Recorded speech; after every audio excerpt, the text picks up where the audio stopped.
Un autre coup sur Jupiter. Voyons voir. Une géante gazeuse, la plus grande planète du système solaire, 318 fois plus grande que la Terre, 2,5 fois plus grande que toutes les autres planètes du système solaire réunies. Et un autre élément intéressant, si elle grossissait encore, elle deviendrait en fait plus petite. Avec plus de masse, la planète serait plus dense, ce qui la conduirait à se ramasser sur elle-même. Les scientifiques affirment que Jupiter pourrait avoir une masse 4 fois plus importante tout en gardant la même taille. Il lui faut 10 heures pour faire une rotation complète sur son axe. C'est la planète qui tourne le plus vite dans notre système solaire et elle se fait heurter par de nombreux objets spatiaux en permanence. Ce phénomène a été découvert par des astronomes amateurs qui observaient Jupiter et ont vu un flash inhabituel à la surface de la planète. Les impacts provoquent des flashs comme celui-ci et pour une raison quelconque, Jupiter subit plus d'impacts que les autres planètes. En 1994, les astronomes ont découvert Shoemaker-Levy 9, une comète qui s'est brisée et est entrée en collision avec la géante gazeuse. La comète d'origine avait à peu près la taille de l'astéroïde qui a anéanti les dinosaures, mais elle s'est brisée en plus de 20 fragments qui ont assombri la surface de la planète et ce pendant des mois. 15 ans plus tard, en 2009, les astronomes ont vu une tache noire sur Jupiter de la taille de la Terre. C'était le résultat d'un astéroïde d'un diamètre de 200 à 500 mètres. Le plus gros astéroïde enregistré sur Terre a frappé la région de Tunguska en Russie en 1908. Cela a provoqué une explosion massive, même si personne n'a jamais trouvé de cratère. Alors pourquoi Jupiter est-elle la cible de tant d'objets spatiaux? Les astéroïdes et les comètes qui passent près de la Terre et de Jupiter vont presque à la même vitesse. La densité numérique des objets spatiaux qui peuvent interagir est presque la même aussi. Mais la section transversale de ce qu'ils risquent de heurter est très différente. Jupiter a un diamètre 11 fois supérieur à celui de notre planète, ce qui signifie que sa section transversale est environ 125 fois supérieure. Plus une planète est massive, plus son attraction gravitationnelle est forte. Elle attire donc certains objets spatiaux à la dérive. Notre champ gravitationnel est plus faible que celui de Jupiter. Si un objet passe près de nous à une vitesse de 36 000 km ou moins, notre gravitation l'attirera. Or, les astéroïdes et les comètes se déplacent généralement à des vitesses bien plus importantes. Jupiter attire la plupart des comètes et des astéroïdes qui passent à proximité. Si notre planète était frappée par de tels objets aussi fréquemment que Jupiter, nous connaîtrions des extinctions comme celles des dinosaures des milliers de fois plus souvent. En 2020, les scientifiques ont découvert qu'il y avait un astéroïde inhabituel dans l'orbite de Vénus, le premier à s'y trouver. De la taille d'une petite montagne et riche en minéraux que nous pouvons trouver dans les profondeurs rocheuses de la Terre. Ils pensent même que cela pourrait être le signe d'un ensemble plus important d'astéroïdes, créés lors de la formation de notre système solaire. Ce n'est pas le seul mystère entourant Vénus. La planète a des vents d'une violence folle qui poussent les nuages et les tempêtes autour de la planète à des vitesses supérieures à 354 km/h. C'est 60 fois plus rapide que la rotation de Vénus elle-même. De plus, les scientifiques ne sont toujours pas sûrs de ce qui s'est passé avec ces océans. Ils pensent que puisque la planète est si proche du Soleil, l'eau s'est évaporée et s'est envolée dans l'atmosphère sous forme de vapeur. Cela a piégé la chaleur provenant du Soleil, une chaleur qui aurait vaporisé de plus en plus d'eau au fil du temps.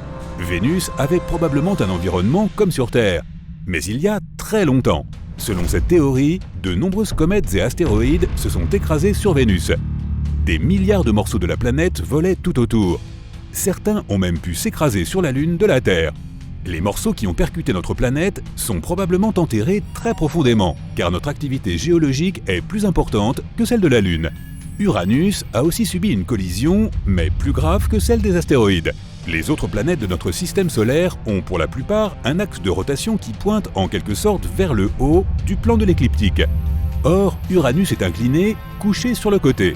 Une saison y dure donc 42 ans, lorsque son pôle sud ou son pôle nord est dirigé vers le Soleil.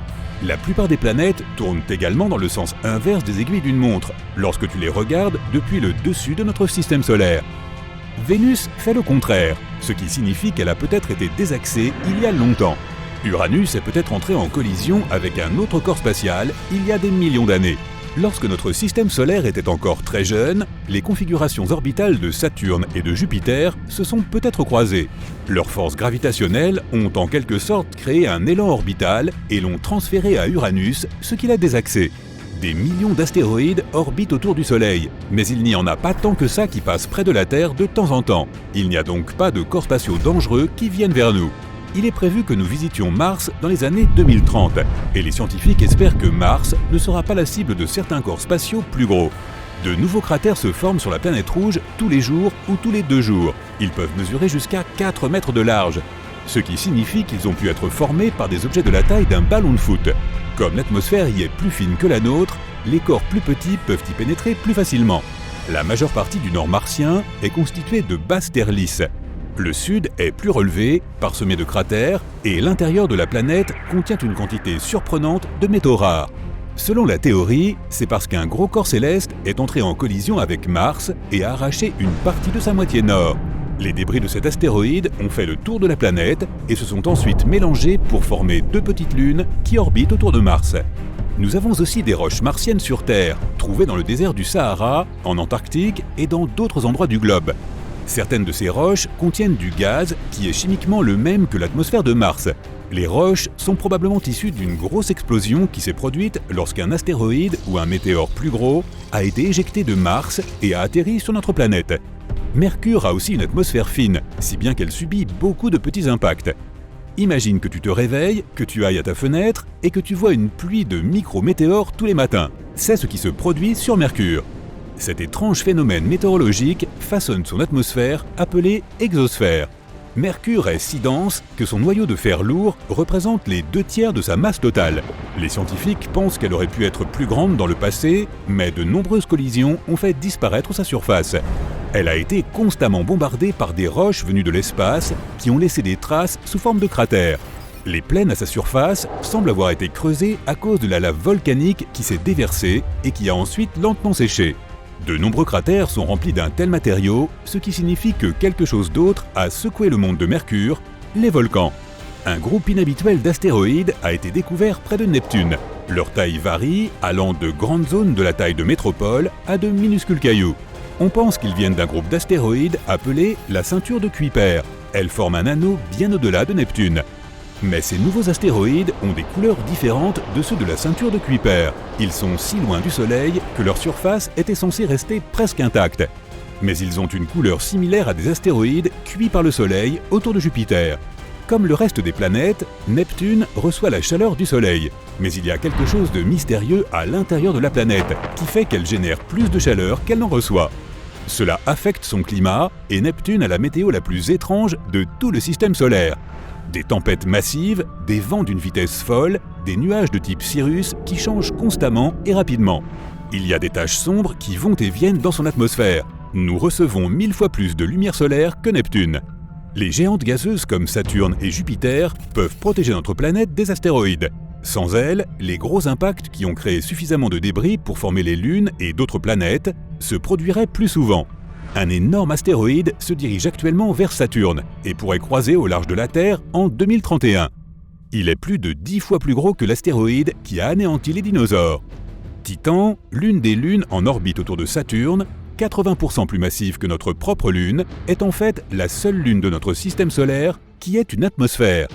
Elle est 1,5 fois plus épaisse que la nôtre et se compose principalement d'azote comme notre atmosphère. Personne ne sait d'où vient tout cet azote.